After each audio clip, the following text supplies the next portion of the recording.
Hello everyone and welcome back to Angels franchise. The Angels are 62-51. They're weirdly good this season and have continued to be good despite the Mike Trout injury. He tore his ACL earlier this season. I thought that was going to be the end of our season, but no, we've continued pretty much along the same trajectory, staying about 10 games above 500 for the majority of the season. We're only 5 games back of the Rangers and currently one of the top wildcard teams. But we also did make some trades that I think undeniably make the team a little bit worse. In the last episode, I traded away Mickey Moniak and Taylor Ward, and taking over in their place is Chase DeLauter and George Valera, as well as occasionally Sam Hilliard. And even our next best player after Trout, Zach Neto, has been struggling. And despite all of that, we find ourselves in a position where we could make a playoff push. In today's episode, I think we're going to pretty quickly get through the rest of the season and see what's going to happen going into the offseason, or potentially into the postseason. Though I have to say, I can't see this trend of play continuing. We did also get to see our draft picks at the end of the last episode. Here's a look at them if you missed it. A bunch of exciting guys. Honestly, not really a single miss here. I think that probably the most exciting guy is Andre Dolan, but he is a ways away. And Nicholas Diamond could start as soon as next season. One of the biggest things this season is just how good our pitching staff has been. The bullpen, the starters, whoever it is. And I wanted to see if that's true according to the stats as well. And it definitely is. We have the 5th best ERA in the majors. We're also second with saves, Ben Joyce having 34 on the season. But at the same time, we are 24th in batting average and 18th in total runs. And this is all pretty much prior to the trades we did make. So basically our team is winning kind of in spite of the lack of offense, thanks in large part to the great pitching performances. I mean, if you look at these pitchers, there's basically nobody that is just straight up bad. I mean, look at all of these numbers. They're all great. So if the pitching can continue to be as good as it has been, then who knows? Maybe we are a playoff team. But anyway, let's get into the simulation. And immediately we've got an opportunity to jump in with the Angels. It's Nicky Lopez at the plate. And Lopez is an interesting guy. He's a good fielder. In fact, a great fielder, really, with a very accurate arm. He doesn't have horrible contact, but he has great vision discipline and clutch. But he has been bad this season, not even batting a 200 as of right now. And he's a guy that I think we could move off of in the offseason if we want to. It would be nice to make some type of splash in the offseason,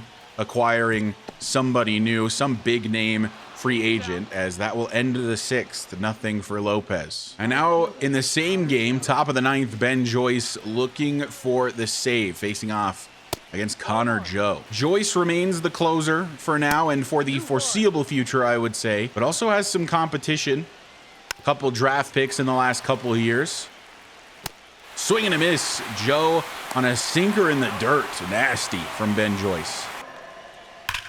That is well struck to left center field, and DeLauter's not going to be able to get to it. See how quickly he can get this one back in. It's the cutoff man, and that is a stand-up double for Ramos. So now it's Matt Chapman looking to bring that runner around from second, tie this one up. Joyce is struggling to place this fastball right now, missing high very often. 3-1 count to Chapman. Not the end of the world, honestly, if he gets walked. That's grounded onto first. No problem for Nolan Schanuel. So a base hit will tie the game. Runner at third. Brett Wisely to the plate to face Ben Joyce. The 0-2 pitch from Joyce on its way, and he goes off speed and he gets him swinging. And the Angels take a victory 1-0 over the San Francisco Giants. By the way, that was an elite performance from John Means, who we just extended for a couple more years. 8 innings pitched, only 4 hits allowed, no runs, no walks, 4 strikeouts. Great performance from John. But then we get swept by the Phillies here in the middle of the week. 63-54 now the record. And now a chance to jump in with Zach Neto versus the Blue Jays. 1 gone, 2 on, runners at the corners in the top of the 7th. Neto, arguably our best player last season, has been one of the worst this season, only just now getting that average over 200, now sitting at a 201. 134 average with runners in scoring position so far this season for Zach. Full count for Zach Neto. Pitch on its way, painted on the corner. Thought maybe it was a touch low. Neto strikes out looking. Brings up Joe Adell for the same opportunity. Adele, grounder to third. That's going to get through the infield and score a run. Runner holds at second, so we'll only score the one. But runners on first and second, and Joe Adele ties us up on the first pitch he sees. Now it's George Valera, the new left fielder, with all the trades. Fouls this one off. Swing and a miss on the slider, tied him up. Valera goes down on strikes, but the damage has been done. The Angels have tied this one up. Now in the same game, bottom of the seventh, it's the former Angel, Jorge Soler. We traded him to the Blue Jays last season. Lucchesi on the mound, no outs, and runners at the corners. 3-1 count for Soler. We know he's very patient, led the majors in walks last season. And he will walk on this one, loading the bases with nobody gone in the inning. And now it is Will Wagner at the plate. And he's going to crush this one deep to left field. That one is out of here. A grand slam on the first pitch for Will Wagner. And the Blue Jays are going to take a 4-run lead. A terrible inning from Joey Lucchesi. I don't know what happened. That location didn't even seem that bad, and to get that kind of power opposite way, that's impressive from Wagner. And with that, the Blue Jays will take a victory 9-5. 4 losses in a row for the Angels. Is this where it's going to start falling apart now that we are officially past that trade deadline? Well, we break that streak with a couple wins in a row over Toronto, taking the series and still 10 games over 500. Only to then get swept by the Yankees. 73-49 are the Yankees. Here's a look at the standings, actually, now that we're talking about it. The Rangers have lost 4 straight and are now 3.5 back of the Mariners, who have really turned their season around. Struggling to start the year, but now kind of taking over in the AL West. The Angels now falling back even a bit further, 7.5 back. Still in the mix in the wild card, however. In the Central, it's the Twins over the Tigers by 6 and the Royals by 6.5. In the East, it's the Yankees, but also the Rays at 70-52, having a great season. The Orioles now 10 games over 500. They're 7 games back. In the NL East, it's the Phillies and the Braves as always. Braves only half a game back. Mets are hanging around, but under 500 right now. Brewers 9 games ahead in the NL Central, and in the West, it's the Dodgers at 79-42, 17 games ahead of the Diamondbacks in second. Couple more wins over a division opponent for the Angels, now ahead of the Astros, but the Astros do take the final game of the series. And then we get swept by the Royals, now falling to 67-62, ever closer to 500, 3-7 in our last 10. And Reed Detmers has strained his shoulder in today's game. He'll miss 1 to 2 weeks. We'll put him on the 15-day. Luckily, we have plenty of depth to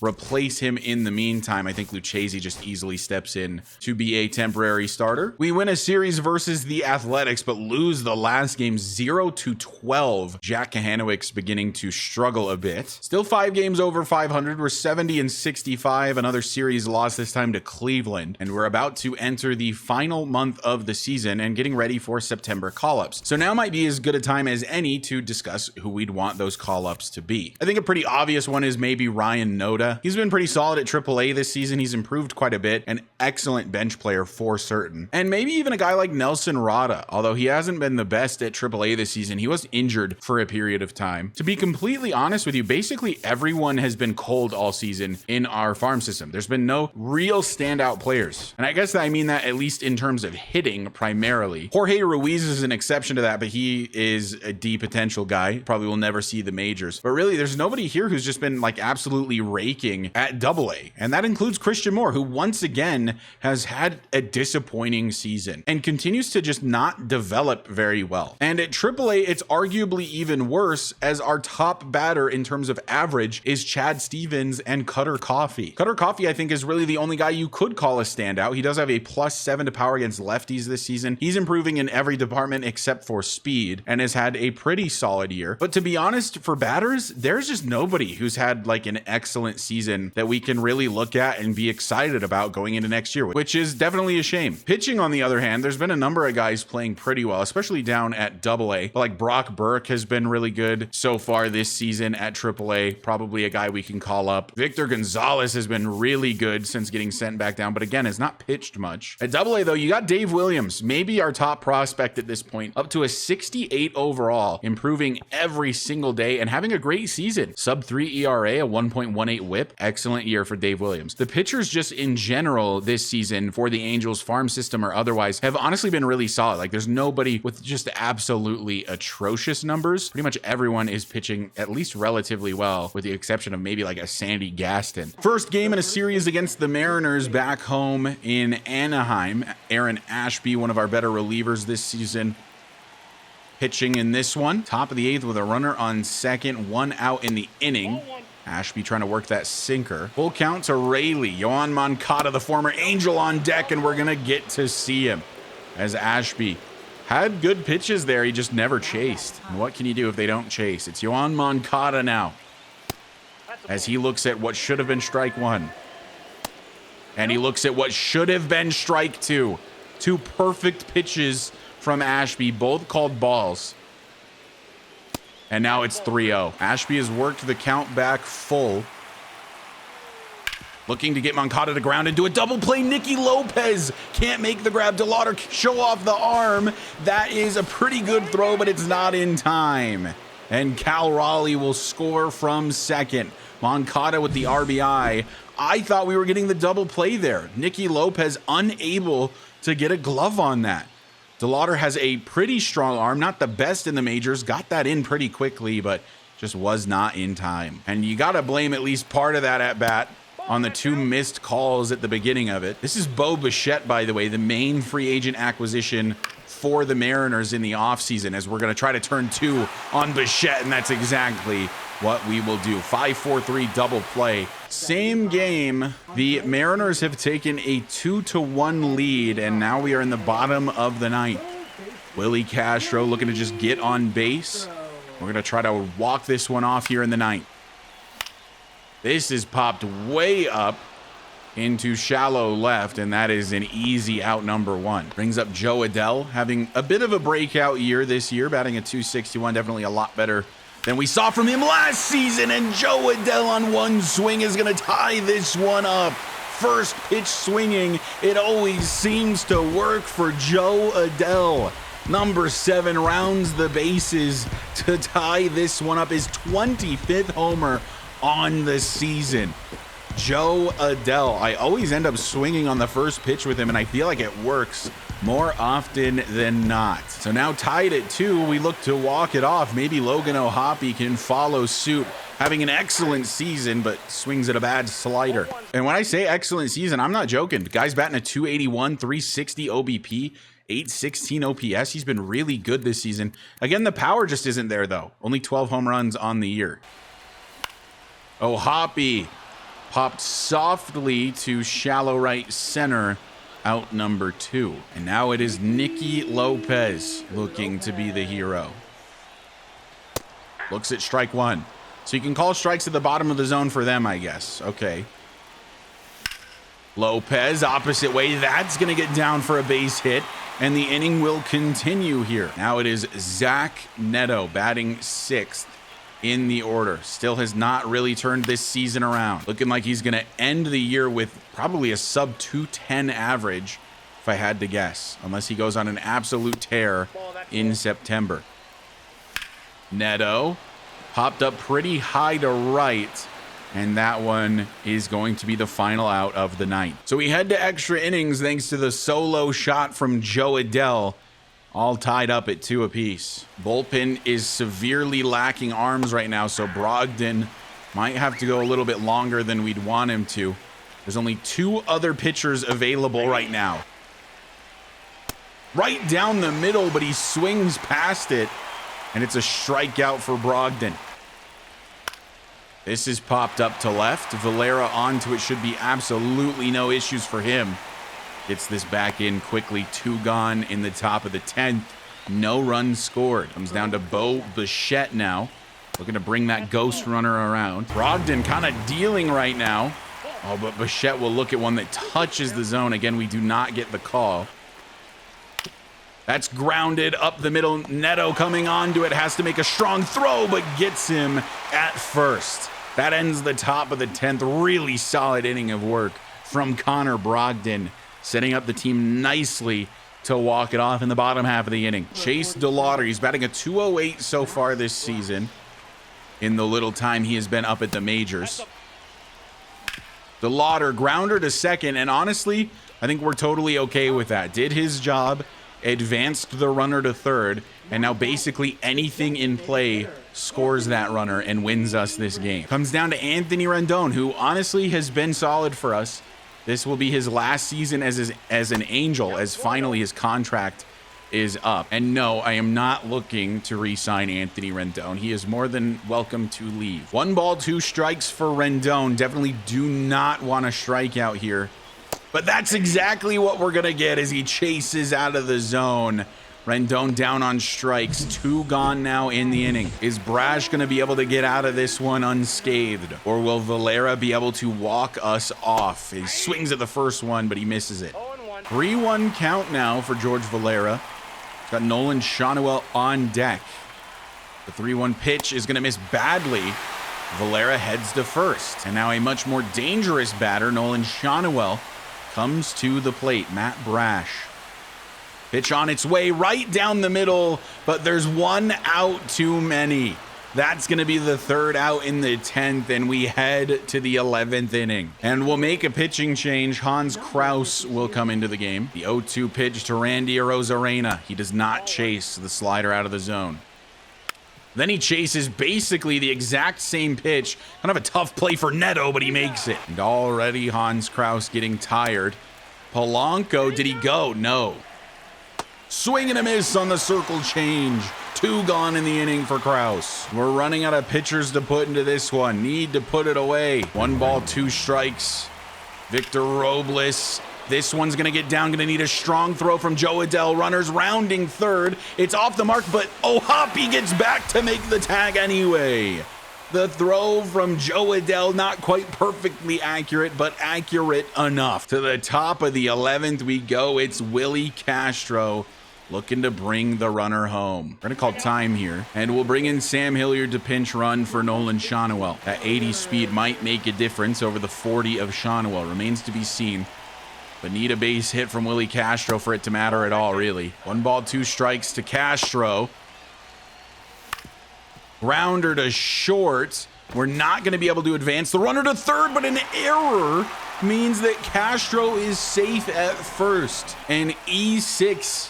It's a bad throw, and everybody is safe. Now it's Joe Adell, the man who tied it up to begin with.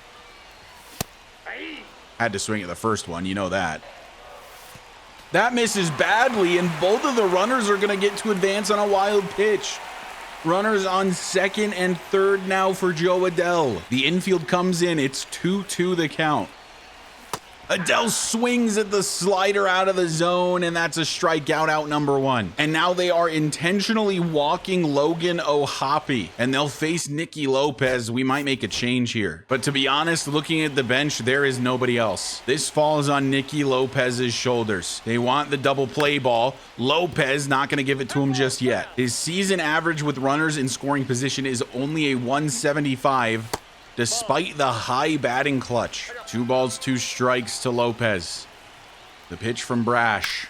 Lopez, that's snagged out of the air by Rayleigh. And the Mariners will make a pitching change. There's 2 outs, bases loaded. Who's well struck from Lopez.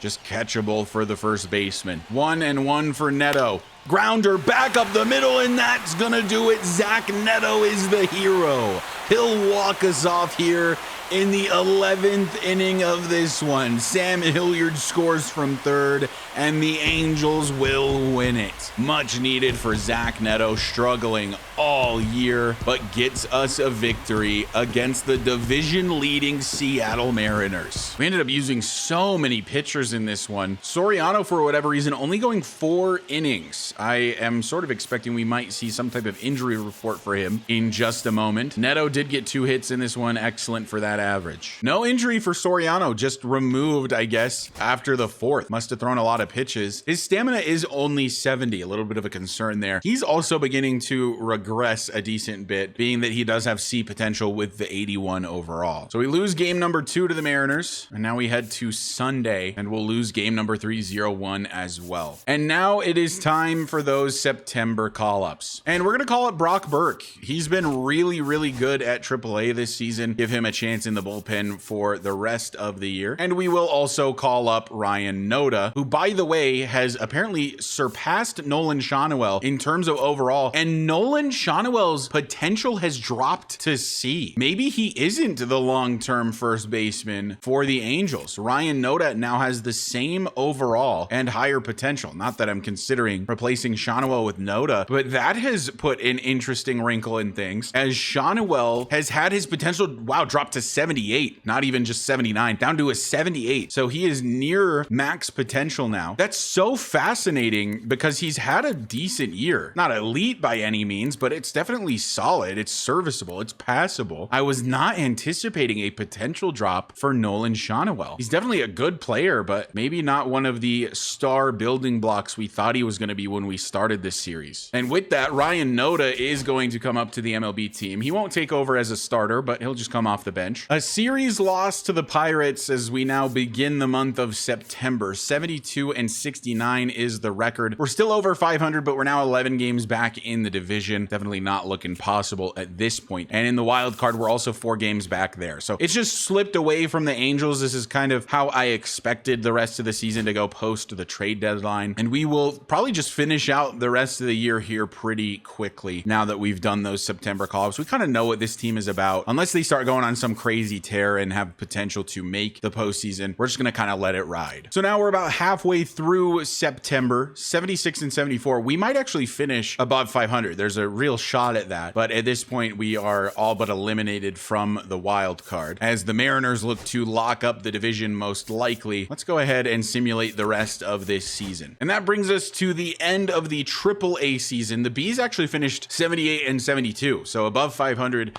Unfortunately, they did not make the postseason. And the Trash Pandas finish 33-36, also not making the postseason. We're gonna go ahead and stop simulating there. Let's just take a look at any prospects that had relatively good seasons. I mentioned it a little bit earlier in the episode that nobody played super well from what I could tell. So leader in home runs, Scott Kingery. Leader in RBIs, also Kingery. David Calabrese led in stolen bases. Also led in average with a 266 at AAA. He also led in on-base percentage. He's a guy that maybe deserves a bump up in potential to maybe a 70 as well. To be honest, most of our top prospects are down at AA. Nelson Rada, Jake Fox are 2 interesting guys in our farm system. They did not have great seasons. For pitchers though, Michael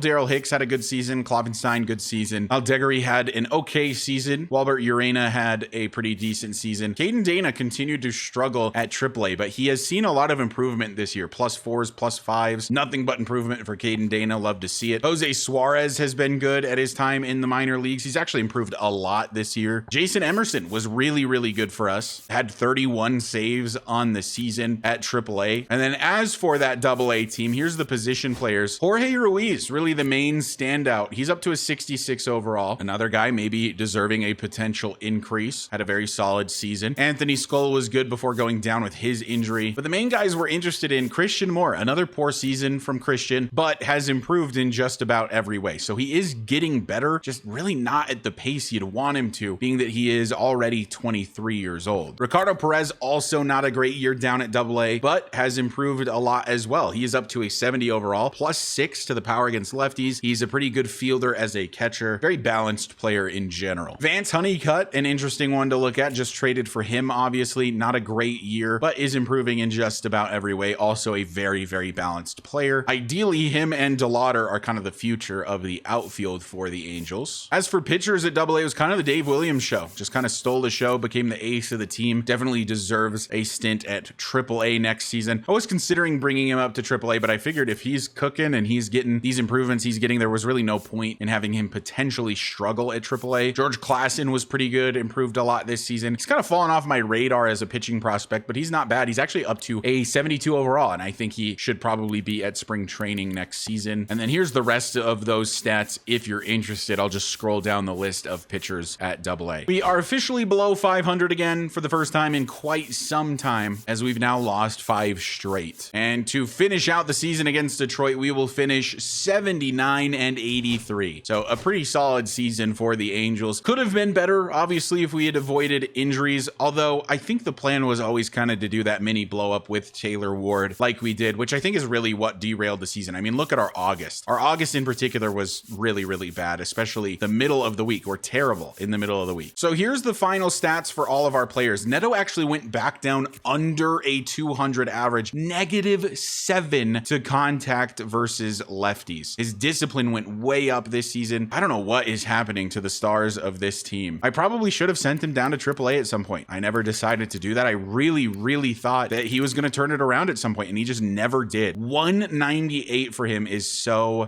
bad. Improvements every season up until this one where he just fell off a cliff. So our leader in home runs was Joe Adell. Really no surprises there. Pretty solid season for Joe. Ended up below a 250 average, but these are decent numbers still. Almost a 30 home run guy. He saw nothing but improvements this season and is truly becoming another star on this team. Willie Castro actually finishing second on this team with home runs is just shocking. Only 17. We really struggled to hit home runs this season. Definitely would like to get a power bat during the off season, but a pretty solid year for Castro. Definitely not disappointed by any means. Brought him in mostly to be a utility fielder guy. He played third base for most of the season and he had pretty good numbers. Logan O'Hoppe was honestly really good this year. 276 average, 350 OBP. He's losing the power still. Just will not hit home runs for me in this series. Is becoming more of a contact guy. Had 16 on the year. You'd think with the 70 plus power against righties, he would have much better home run numbers, but he never does. His discipline went up by 9, contacts going up quite a bit. Had a really good year. Neto, of course, we talked about. Rendon was pretty good when we called him up after the Trout injury. Not really anything to complain about here. Trout was obviously good before getting injured, tearing his ACL again. Nicky Lopez was just bad. And he's a guy that we probably move off of this offseason, try to find that new second baseman. Gabriel Arias was actually good off the bench. Maybe he is that new second baseman. Arguably just as good as Lopez, has a lot more utility. Chase DeLauder, 204, would have preferred a bit better, but not that bad considering he played not very much this season. George Valero was decent off the bench and starting once he got a lot more opportunities. Hilliard was bad. Noda actually played really well and improved so much this season. Is there a world where Ryan Noda is the starting first baseman next year? He has a lot of team control. He's 29. He's got that big time power against lefties, the 99 discipline. Like, I wouldn't be upset about playing this guy. He was just so bad in spring training that we sent him down to AAA where he played really well and has seen immense improvements. Luis Torrens was absolutely horrendously bad. He was literally just there to fill a hole for Logan O'Hoppe whenever he needed a day off. And then I don't know why this keeps happening. I did not call up Ricardo Perez, but the CPU appears to have done that for me. This happened last season as well, but he saw a ton of improvements this year. Unfortunate that we didn't get to see his AA or AAA stats. And then here's our pitchers. It definitely got a lot worse in the second half of the season. Lucchesi started playing bad. Soriano started playing bad. Detmers actually maintained being pretty solid. Ashby was good. Joyce was good. Quijada was actually very good this year. Hans Kraus was great. Brian Bayo, I think, was an excellent acquisition during the season. I think he's going to be good for us for a long time to come. John Means, though, easily our best starting pitcher this year, I'd say, and I'm glad we got him for another couple of seasons. He will probably start to regress as he's going to turn 33 next year, but he's still very solid. And normally I would kind of end this episode here and sim the playoffs and all that in the actual off-season episode, but I think we're going to do that a little bit differently. The reason that you didn't see a ton of gameplay to start this episode is because I'm going to give you the season recap now, and then we're just going to get straight into the off-season in that off-season episode so that there's no fluff at the beginning. So you obviously just saw all of the stats. Here's the league leaders. I'm probably just going to scroll through this pretty quickly. You're welcome to pause and kind of take a look. We'll see if anything super surprising jumps out at us. So far, the AL looking relatively normal for the most part. No real surprises here. Ben Joyce, for what it's worth, did finish 8th in total saves. Probably would have been near the very top if we were a little bit better of a team. Aaron Judge is looking to win the MVP. Corey Seager finishing 2nd. Cy Young is going to be Logan Gilbert. So it's going to be Seattle for the 2nd year in a row. Batting title is Vladdy, a guy that I'm kind of regretting not pursuing in the offseason. Maybe we should have. Reliever of the year is Emmanuel Clase from the Guardians, and the rookie of the year is Roman Anthony for the Red Sox. Did we happen to have any Gold Glovers this year for the Angels? No. Any Silver Sluggers? Also gonna guess no. We didn't really have anybody stand out this season. So here's a look at the playoff bracket. The Yankees and the Mariners are the 1 and the 2 seed on the AL side, and it's the Dodgers and the Brewers on the NL side. And here's a look at the final standings before we start simulating the playoffs. Mariners finished 95 and 67. The Rangers still make the playoffs at 90 and 72. We actually end up 16 games back. That shows you how much we collapsed in the second half of the season. In the Central, the Twins, the only team to make the playoffs. The Guardians actually missed out completely. And in the East, the Yankees, Rays, and Orioles all make it. The Yankees nearly winning 100 games. In the NL West, Dodgers 105 and 57. Somehow the Diamondbacks and the Giants both made it, despite really not having great years. I guess the NL was just a little weak this year. Brewers win the Central, nearly winning 100 games as well, 99 and 63 for them. Phillies win the East, 96 and 66. Braves not far behind. And here is a look at the wild card: Braves, Diamondbacks, Giants. And the AL wild card is Rays, Rangers, Orioles. And we were 10 games back of that wild card. So now we will start advancing and seeing who wins their series. So the Rangers take down the Rays and the Twins take down the Orioles. So it's Minnesota, Seattle, and New York, Texas. And you got Atlanta, LA, and Philadelphia, Milwaukee on the NL side as we continue to advance through the playoffs. And it's going to be a battle of the AL West. The Texas Rangers will take on the Seattle Mariners in the ALCS. And on the NLCS side, it's the Dodgers and the Phillies. So now let's see who wins the championships. And it's going to be the Rangers and the Dodgers in the World Series. And now, who is going to win that World Series? Game number 1 goes to the Dodgers. Game number 2 goes to the Rangers. I'm actually curious who has home field here. It was the Dodgers that started with home field advantage. So now we go to 3 straight in Texas. They lose game number 3, 2-1 to the Dodgers, 3-1 to the Dodgers. But then the Rangers take the next one, 3-2 as we head back to LA. And the Dodgers are your World Series champions once again in 2026. Yeah, I don't think that's entirely surprising. Obviously, their roster is just absolutely gross. Roki Sasaki's up to a 95. Glasnow's a 90. I mean, how many guys do you have in the 90s? That is just stupid. Like 88, Teoscar Hernandez. That would be the highest rated player on our team currently. It's just a really, really disgusting roster. And they're literally lugging around the corpse of Freddie Freeman. He's regressed to an 80 overall, but got another World Series with LA. So our LA team gets to watch the other LA team continue to have fun. World Series MVP is Shohei Ohtani. 458 average, 3 homers, 9 RBIs in the series win. And the postseason MVP is Mason Wynn. And I didn't even notice that he ended up on the Rangers. I don't know when this happened, but the Rangers acquired him, I'm guessing sometime this season. Yeah, they must have traded for him this year. Wow, the Rangers just continue to get better and better and better, making really good moves to get really good players. Mason Wynn is an excellent shortstop prospect. He's only 23, 83 overall already. So now we will head into the offseason. And here is a look at the retired players. And I think that ordinarily, if there was an Angel retiring, they would be at the very top. So Mike Trout not being here means that the guy is looking to play at least one more season, it would appear. I'll just scroll through this list of players that have retired and see if we do somehow stumble upon the Angels, but no, we end up in the free agent. So Mike Trout does stick around. I thought maybe he would retire due to injury issues, like Jeff Lima here retired due to injury, but I guess Mike Trout believes that he can continue even after 2 torn ACLs. And Max Scherzer gets inducted into the Hall of Fame. I unfortunately missed that he retired. And that is going to do it for this episode. It was probably a little bit of a short one, wrapping up year number 2. Sorry we got through it so fast. Just trying to get these episodes out a little bit more rapidly and get through the years a little bit more rapidly. We have about 2 months until College Football 26 comes out, and then that's obviously going to take my full priority away from MLB The Show and obviously away from College Football 25. So I want to start getting through the years a little bit faster. I don't want to do to this series what I did to the Rockies series, where I kind of just gave up on it halfway through year number 3. But anyway, as always, a shout out to the channel members. You guys are the reason I continue to make these videos. And if you want to become a channel member, you can do so by hitting the join button down below for as low as $1 per month. If you do find yourself coming back on the regular and you aren't already subscribed, go ahead and hit that sub button for me. It does help me out a lot. I will see you guys in the next episode where we'll get through off season number 2 and prepare for year number 3.